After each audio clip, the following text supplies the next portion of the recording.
حالت چطور؟ خوبی؟ بدو بیا میخوام به 2 گل رز کاربردی دیگه یاد بدم که مطمئنم کلی مشتریات عاشقش میشن.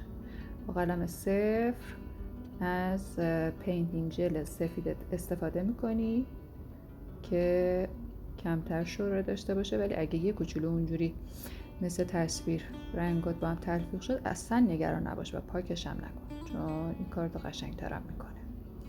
شروع کن یه سری خطای ناموزون کنار هم دیگه کشیدن.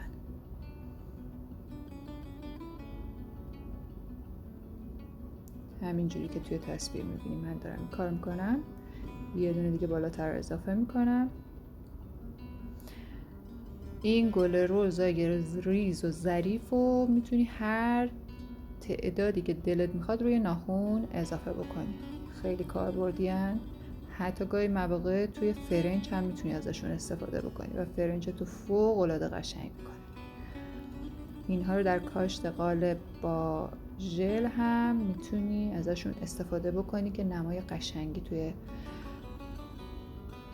طراحی و دیزاین ناخنت میتونن ایجاد بکنن. با نوک قلم شروع میکنیم اون خطایی که خیلی باریک و ظریف بودن و یه مقدار توپر کردن. با نوک قلم حتما این کارو بکنیم.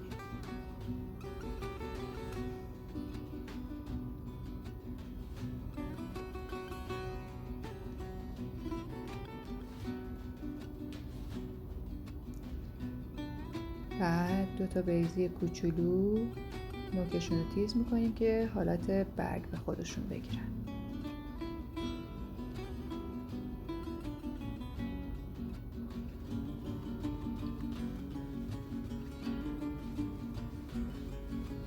هر چقدر بیشتر این طراحی رو انجام بدیم قدرت خلاقیت ذهنیتون هم بیشتر میشه و میتونین از همین کارهای ابتدایی کلی کارهای حرفه‌ای تحویل بدیم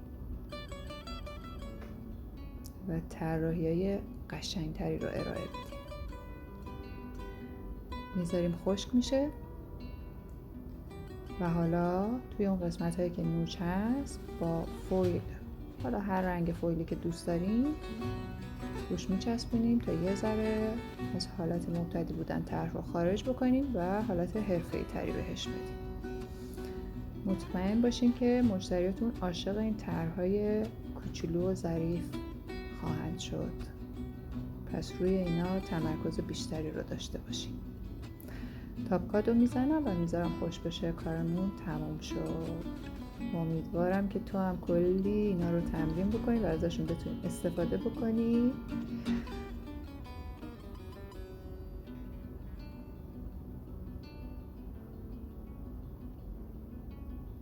اینم پایان کارم. نظرتو حتما برام تو کامنت بنویس. اگه طرح خاصی رو دوست داری در ابتدا یاد بگیری حتما بهم بگو. برات آموزششو میذارم. اگه سابسکرایب نکردی من رو سابسکرایب کن. با لایک قشنگت باعث بشه که من هم مورد حمایت بیشتری قرار بگیرم. تا آموزش بعدی مراقب خودت باش. تمرین یادت نره.